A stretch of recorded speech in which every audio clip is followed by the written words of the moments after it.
దుఃఖం నా దుఃఖంగా భావిస్తున్నారు. మీ దుఃఖంలో పాలు పంచుకుంటున్నాను. నా బిడ్డలాంటివి నా దుఃఖంలో నువ్వు పాలు పంచుకోకపోతే ఇంకెవరు పంచుకుంటారు నాయన? పద, నా గదిలోకి వెళ్దాం.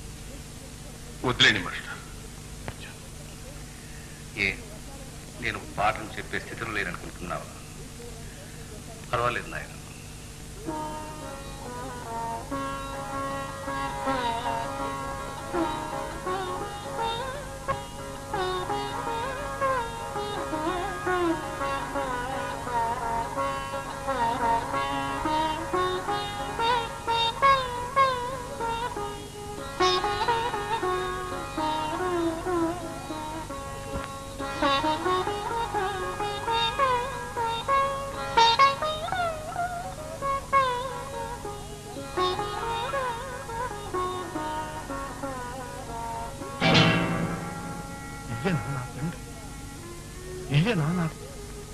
నా తల్లికి ఇంత ద్రోహం చేసిన కఠినాత్ముడు విద్యార్థుల్ని తన కన్న బిడ్డల్లాగా చూసుకుని విద్యాదానం చేస్తున్న పుణ్యాత్ముడు ఇద్దరు ఒక్కరేనా?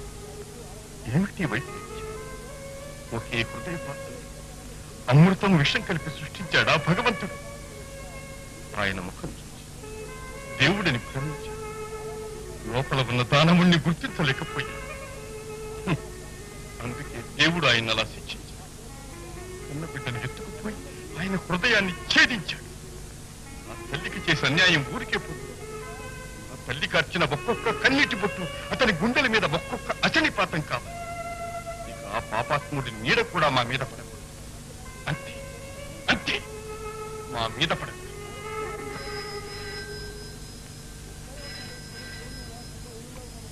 కృష్ణరావు ఎవరు? ప్రిన్సిపాల్ గారా? నమస్కారం. వాట్, ప్రకాష్ రిజైన్ చేశాడా? ఏదో తొందరపడి ఉంటాడు. నేను మాట్లాడతానులేండి. అతను ఎక్కడుంటాడో తెలుసా మీకు?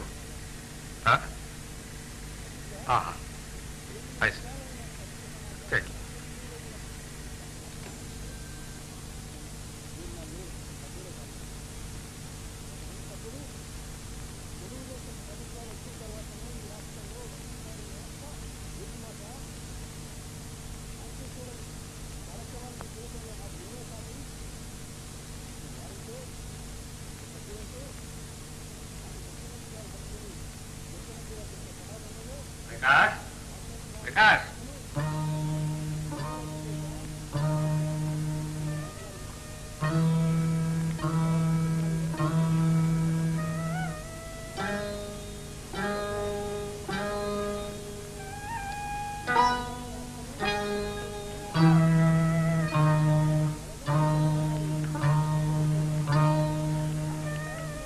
ప్రకాష్, ఏంటి ప్రకాష్ ఇలా చేసావు? సరే, లోపలికి రా, మాట్లాడుకుందాం. ప్రిన్సిపాల్ చెప్పేదాకా నాకు ఈ విషయం తెలియదు. ఎందుకు ప్రకాష్ రాజీనామా చేశావు? ఈ ఉద్యోగం చేయటం నాకు ఇష్టం లేదు. చాలా తొందరపడ్డావు ప్రకాష్. కాలేజ్ కమిటీ మెంబర్స్ అందరికీ నువ్వు అంటే చాలా మంచి అభిప్రాయం ఉంది. ముందు ముందు బాగా పైకొచ్చే అవకాశాలు కూడా ఉన్నాయి. నా మాట విని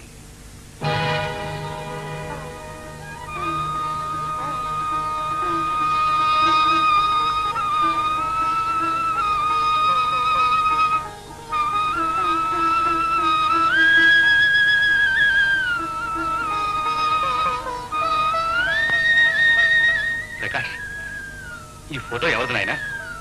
అది మీకు అనవసరం. కాదు ప్రకాష్, నాకు అవసరం. ఈ ఫోటో ఎవరిదో చెప్పు. చెప్పవలసిందే. చెప్పు ప్రకాష్, తొందరగా చెప్పు. ఈమె ఎవరు? నా తల్లి. ప్రకాష్, ఈమె నీ కన్న తల్లా? అవును ప్రకాష్.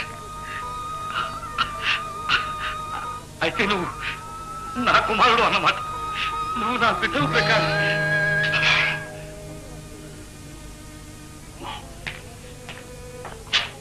నేను మీ బిడ్డని కాదు, నాకు తండ్రి లేడు. నీకు తెలియదు నాయన. మీ అమ్మనుడు చెప్తుంది. ఒక్కసారి మీ అమ్మని పిలువు నాయన. వెంటనే మీరు ఇక్కడి నుంచి వెళ్ళిపో. నన్ను వెళ్ళిపోమంటున్నావు? రాకూడని చోటికి రాతగిన మనిషి వచ్చినప్పుడు వెళ్ళమంటున్నా. నేను నీ తండ్రి నాయన, అందుకే వెళ్ళమంటున్నా.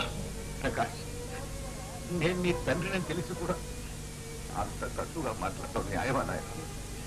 న్యాయం న్యాయం. గర్భవతి కళ్ళు లేని కపోతి అన్న దానైనా లేదు. నా తల్లిని వెళ్ళగొట్టడం న్యాయం. ప్రకాష్, చేసిన పని ఎంత పని చేపిస్తుందా? నేను పాపి. జీవితంలో నేను చేసిన పాపాలు ఒక్కటే నాయన. నన్ను క్షమించు ప్రకాష్. క్షమించటం? మీరు చేసిన పాపానికి నేను కాదు, ఆ భగవంతుడు కూడా మిమ్మల్ని క్షమించాడు. నేను ఇంతసేపు మీతో మాట్లాడుతున్నాను. మీరు నా గురువులు కాబట్టి, లేకపోతే నేను కూడా ప్రకాష్, నువ్వు నన్ను క్షమించకపోవచ్చు, భగవంతుడు కూడా నన్ను క్షమించకపోవచ్చు, కానీ నా భార్య నన్ను క్షమిస్తుంది ప్రకాష్. ఆ ఆశ నాకుంది. ఒక్కసారి మీ అమ్మని పిలువు. ఆ పుణ్యవతికి నా క్షమాపణలు చెప్పుకుంటేనే కానీ నా పాపానికి ప్రాయశ్చిత్తం లేదు. ఒక్కసారి పిలువు నాయన. వెళ్ళలేదు ప్రకాష్, అలా అనకు. జీవితంలో నేను కోరేది ఒక్కటి, క్షమించాను అని ఆవిడ నోటి మీదుగా ఒక్క మాట. మీకు అర్హత లేదు. జీవితంలో ఆమె పడ్డ ఆవేదనకు 10 రెట్లు మీరు పడాలి. చేసే పాపానికి పూర్తిగా ప్రాయశ్చిత్తం అనుభవించాలి. ప్రకాష్, ఇంకా అనుభవించడానికి సిద్ధంగా ఉన్నా, కానీ ఒక్కసారి మీ అమ్మని చూపించు ప్రకాష్. చూసిపోతాను ప్రకాష్. ప్రకాష్, ప్రకాష్, పార్వతి గుర్తుకి. పార్వతి, అది ఆయనే, ఆయనే వారి పిలిపే. ప్రకాష్, తలుపు తినాయన. పార్వతి, ప్రకాష్, పార్వతి.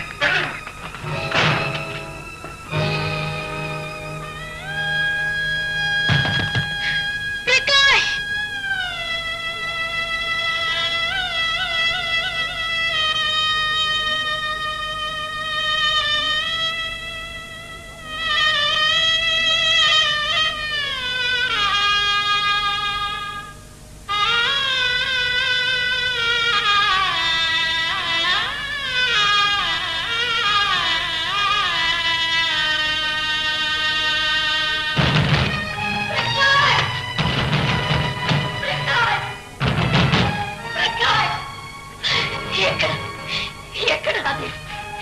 ఏమండి, మీరెక్కడున్నారండి?